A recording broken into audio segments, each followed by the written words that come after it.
เห็นปะ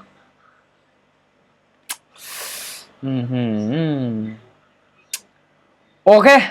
มาไม้นี้ซื้อเอางับไปบาทนี่ยาเด้อยาเขียวโอเคเฮ้ย3 วิสุดท้าย2 1เจอกับแทงเทียนงามแบบนี้เฮาควรที่จะวิเคราะห์ด้วยอีหยังใส่เทคนิคตัวใดมาเบิ่งคลิปนี้นำกันทุกคนเนาะค่อยจะมาเก็บกำไร100 เหรียญในรอบนี้เนาะมาเบิ่งว่าจะเฮ็ดได้บ่เนาะแต่ว่าเข้าออเดอร์แรกไปนี่เสียแล้วเนาะแต่เห็นว่าแทงเทียนตัวนี้มันงามทุกคนเนาะมาออเดอร์นี้ได้ทุกคนเด้อจัดซื้อเนาะถ้าว่า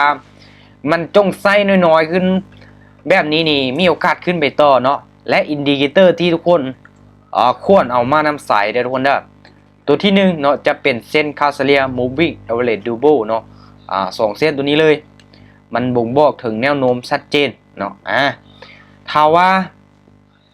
ในกรณีที่มันเป็นแท่งเทียนชัดเจนเนาะเป็นแท่งเทียนชัดเจนเนาะแล้วก็ลงมาพักตู่ลักษณะแบบนี้นี่บอกเลยเนาะออเดอร์นี้ก็น่าจะกินเต็มโอเคออเดอร์นี้ค่อยไปอยู่ที่40 เหรียญนะทุกคนเด้อ40 เหรียญเนาะเพราะว่าออเดอร์แรกไป20 เหรียญแล้วเสียเนาะโอเคมาลักษณะแท่งเทียนนะทุกคนเด้อเนาะถ้าว่ามันปิดเต็มมันปิดเต็มนี่มันมีโอกาสลงแต่ถ้าว่ามันขึ้นเขียวโอเคมา20 เหรียญเนาะการเดินเงินตัวนี้โอเคทุกคนเนาะออเดอร์นี้ค่อยซื้อขึ้นไปเนาะ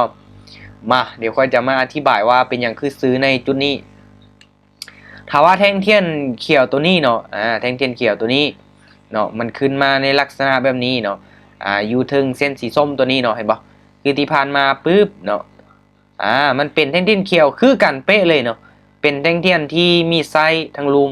แล้วก็เป็นหัวค้อนจังซี่เห็นปะแท่งนี้มันจะขึ้นต่อเนาะแต่ว่าแท่งนี้นี่บวกคือเก่ามาเบิ้ลน้ำกันเนาะว่ามันจะขึ้นได้บ่โอเคแสดงว่า แท่งเทียนตัวนี้เนาะในลักษณะแบบนี้นี่มันต่างจากตัวนี้อยู่เนาะเพราะว่าเส้นตัวนี้เนาะมันมีการหักลงมาแสดงว่าโอเคมันพักตัวลักษณะแบบนี้โอเคมาเพราะว่าจุดเก่ามันเคยพักอยู่นี่เนาะโอเคตีมากลมๆประมาณนี้เนาะโอเคออเดอร์นี้40เนาะซื้อเลยโอเคซื้อเลยเนาะทุกคนสังเกตเบื้องการเคลื่อนที่ของมันตอนท้ายเนาะถ้าว่าแท่งเทียนนี้เนาะยังมีการเคลื่อนที่ขึ้นไปเรื่อยๆเนาะเอาตามซื้อเลยมาเดี๋ยวมาเบิ่งกันว่ามันจะขึ้นต่อได้บ่แต่ว่าบ่งามเนาะเส้นตัวนี้ตัดขึ้นบ่งามปานใดเอากำไร100 เหรียญให้ได้200ในมื้อนี้เนาะโอเคมาเดี๋ยวมาเบิ่งกันลักษณะในการวิเคราะห์ทุกคนเนาะเฮาเบิ่งแท่งเทียนอย่างเดียวบ่พอเนาะตัวนี้พักโตเซยลืมซูมเบิ่งจุดเก้าทุกคนเนาะโอเคขึ้นมาต่ำฐานตัวนี้เนาะปึ๊บใส่เทียนให้ทุกคนตัวนี้เนาะปึ๊บขึ้นมาต่ำจุดเก้ามันเนาะโอเคถามว่ามันเป็นลักษณะที่ว่าขึ้นไปแล้วพักโตลงมาแดงยาวจังซี่นี่มั่นใจเลยเดี๋ยวนี้มั่นใจได้ทุกคนได้เนาะโอเค1 2โอเคจะซื้อขึ้นไปอีกเนาะออเดอร์นี้ค่อนข้างมั่นใจเลยว่ามันจะขึ้นไปต่อเขียวได้เนาะเพราะว่าอย่างเฮามาเปรียบเทียบเบิ่งแท่งเทียนเนาะในการเปรียบเทียบเบิ่งแท่งเทียนแดงตัวนี้เนาะมันยาวทุกคนเนาะมันลงมาแบบยาวแต่ว่าแท่งเทียนเขียวตัวนี้มันขึ้นมาเนาะเพียงแต่ครึ่งนึงเนาะบ่ครึ่งซ้ำเนาะบ่ครึ่งของแท่งเทียนแดงตัวนี้นี่โอเคมันมีโอกาสที่จะขึ้นไปต่อได้เนาะมีโอกาสที่จะขึ้นไปต่อได้เนาะถ้าว่าเกิดมาลักษณะแบบนี้ได้เนาะเป็นเขียวปุ๊บแดงลงมาเขียวที่ว่ามีไซส์ลักษณะปิดขาขึ้นที่สีมั่นใจเนาะโอเควินไปโอเคมาให้ได้กำไรฮอด100 เหรียญในรอบนี้โอเคเบิ้งการเคลื่อนที่ของแท่งเทียนดีๆทุกคนเนาะกราฟแบบนี้ควรเข้ามาเทรดเนาะหนึ่งเลยมันบ่เป็นไส้เทียนเห็นบ่เป็นไส้เทียนที่ว่าหลายจนเกินไปมันเป็นแท่งเทียนที่เนื้อเต็มเนาะชัดเจนดีเนาะงามเลยแหละโอเคออเดอร์นี้ขายบ้านหนึ่งออเดอร์นี้ลองขายบ้านหนึ่งเพราะว่ามันใกล้ตัวนี้เนาะแต่ว่ามันยังบ่จำซื้อเห็นบ่เห็นบ่มันยังขึ้นมาอีกเนาะ โอ้เสียดายโอ้ทะลุเลยเนาะโอ้ขึ้นที่ผ่านมาก็ขึ้นไปฮอดโอ้4แท่งเทียนโป้กอโตปึ๊บโอ้ลงมาได้บ่ลงมาได้บ่โอ้บิตคอยคือขึ้นแห้งแถวะลงมาอึบโอ้บ่ลงอืมออเดอร์นี้โอ้ทะลุเลยเนาะบิตคอยขึ้นไปฮอดหนึ่งไอ้ทุย92,000ปลายเลยบ่ทุกคนเนาะบิตคอยกำลังเป็นขาขึ้นแต่บ่คิดว่ามันจะขึ้นสูงขนาดนี้เนาะมาถามว่ามันขึ้นมาฮอดจุดนี้ล่ะโอ้อย่าฟ้าเทขายออเดอร์นี้40 เหรียญโอเคถ้าเป็นลักษณะแบบนี้ซื้อทุกคนเนาะถ้ามันจงไส้ไว้ยาวจังซี่นี่อย่าฟ้าตามขายเนาะอย่าฟ้าตามขายเนาะมีโอกาสที่จะขึ้นไปต่อได้เห็นปะยังซื้อยังหลายอยู่โอ้ออเดอร์นี้เสียดายแต่ว่ามันขึ้นเขียวก่อนเนาะโอ้ยบ่ได้บ่อยู่เนาะออเดอร์นี้แสดงว่าป้าโถขึ้นได้ปะขึ้นได้ปะโอ้น่าจะยากเนาะน่าจะยากเพราะว่ามันเขียวมาฮอด5แท่งเทียนละโอเคถามว่ามันเป็นลักษณะแบบนี้เดี๋ยวทุกคนเนาะโอเคเห็นปะปึ๊บพักตัวขึ้นมาเป็นแท่งเทียนพักตัวโอเคเขียวตัวนี้ปึ๊บออเดอร์นี้ก็ค่อนข้างที่จะมั่นใจอยู่มาเบิ่งตามแท่งเทียนล้วนๆทุกคนเนาะโอเคซื้อขึ้นไปเลยออเดอร์นี้ถามว่ามันขึ้นมายังบ่จำเนาะยังบ่จำหรือว่าเพียงกับแท่งเทียนแดงทุกคนเนาะเฮาขายเด้อถามว่ามันขึ้นมาเพียงนี้ไอ้จุ๊ยถามว่ามันขึ้นมาเพียงนี้เฮาจะขายแต่ว่าบ่เพียงนี้เฮาจะซื้อทุกคนเนาะเห็นบ่โอ้ทะลุขึ้นมางามเห็นบ่เนาะสังเกตเบิ่ง2เส้นตัวนี้ดีๆเนาะถ้าว่ามันขนานกันขึ้นไปนี่โอ้เป็นขาขึ้นงามๆเลยป้าบิตคอยขึ้นแฮงขนาดเนาะบิตคอยขึ้นแฮงอีหลีว้าวเรียบร้อยเนาะโอ้โหวินโอเคยังอีก40เนาะเกือบ40 เหรียญ39 เหรียญมาแทงเทียนพักตัวแบบนี้แหละ มั่นใจเลยออเดอร์นี้โอเคตามหลักการโอเคซื้อเลยออเดอร์นี้ซื้อเลยซื้อเลยเนาะมีโอกาสขึ้นไปต่อได้อยู่ใช้คำว่ามีโอกาสเนาะเพราะว่าแทงเทียนแดงตัวนี้มันลงมาแบบบ่ลงมายาวปานใดเนาะมันลุ้นมานำกันถามว่ามันลงมาประมาณนี้แหละแห้งมั่นใจโอ้ยเห็นบอกทุกคนเนาะถามว่ามันลงมาบ่ยาวเนาะแทงเทียนเขียวตัวนี้มันยาวเนาะถ้าเปรียบเทียบใส่แทงเทียนแดงตัวนี้มันได้มา2แทงเนาะขึ้นไปแต่ว่า2เส้นตัวนี้ก็ยังขนาดอยู่เนาะโอ้น่าจะลงมา2โอเคลงมาละโอเคขึ้นไปต่ออีกเนาะโอเคมาออเดอร์นี้ ถ้าว่าในจุดนี้ทุกคนเนาะบ่มีหยังเปลี่ยนแปลงนี่ก็มีโอกาสเนาะมีโอกาสพักตัวลงมาแดงอีกได้เนาะแต่ว่าในกรณีที่มันกำลังเป็นคู่จังซี่ก็อันตรายโอ้โห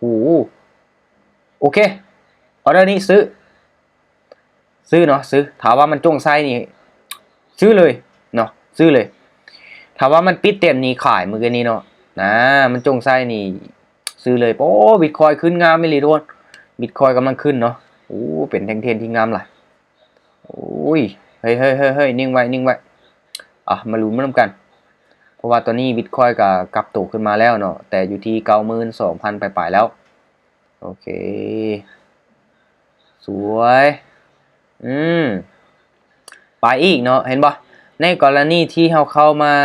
พบเจอกับกราฟเนาะในส่วนที่มันเป็นแท่งเทียนงามแท่งเทียนชัดเจนเนาะเราก็เอาต้นทุนหลายหน่อยนึงเนาะเอาต้นทุน 1,000 เนาะมาเก็บกำไรเนาะโอเคเอาจาก 10% จาก 10% เนาะเป็นคู่เขียวคู่แดงโอเค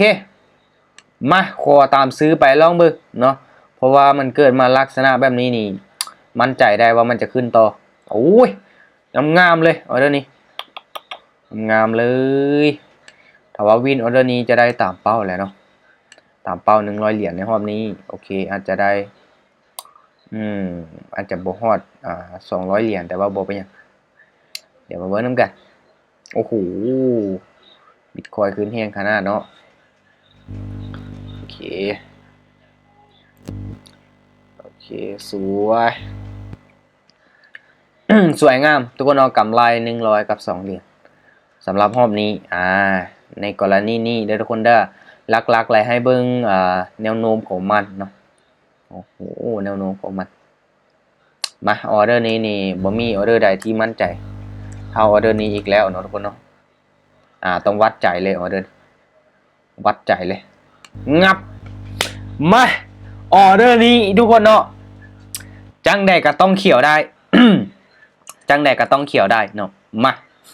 มาเบิ่งน้ำกันถ้าว่าบ่มั่นใจบ่ไปทุกคนเนาะออเดอร์นี้บ่มั่นใจนี่ค่อยบ่ออกเลยเนาะแต่มันรอตารอใจเหลือเกินเนาะมาเดี๋ยวมาลุ้นเบิ่งน้ำกันว่ามันจะปิดเขียวงามนี่บ่เพราะว่า1 2โอเคอย่าลูกอย่าจังใดออเดอร์นี้กลับขึ้นไปได้บ่โอ้ยโบวินโอ้โหเสียดายออเดอร์นี้เสียดายกำไรหายหมดเลยโอ้โหเห็นปะ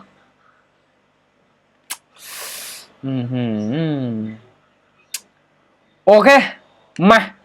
ไม้นี้ซื้องับปลายบาทนี่ออเดอร์นี้จังใดก็ต้องเขียวมาแล้วล่ะ3 แดงอุ้ยเสียดายป่ะเดือนนี้ลงมาเกมเอาไซเฉยเนาะแต่ก็เห็นเนาะเห็นว่าตอนท้ายมันมีการรีเจ็คไซขึ้นไปเนาะทุกคนเนาะมีการรีเจ็คไซขึ้นไปมาออเดอร์นี้ต้องเขียวก่อนละลูกเอ้ยอย่าเด้ออย่าเขียวโอเคเฮ้ย3 วิสุดท้าย2 1โอ้ยเดือดสุดออเดอร์นี้เดือดสุดหัวท่านสั่งโอเคมานี่แหละทุกคนเนาะนี่แหละข้อเสียของคนที่แบบเดินเงินบ่เป็นระเบียบเนาะโอ้โหเกือบว่าเรื่องใจโอ้โหเกือบหลับทุกคนเนาะอุตส่าห์ปันมาดี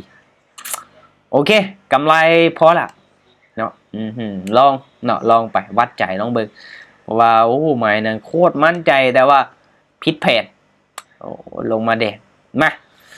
กำไรล่ะทุกคนเนาะสำหรับรอบนี้โอ้โหนี่แหละเนาะ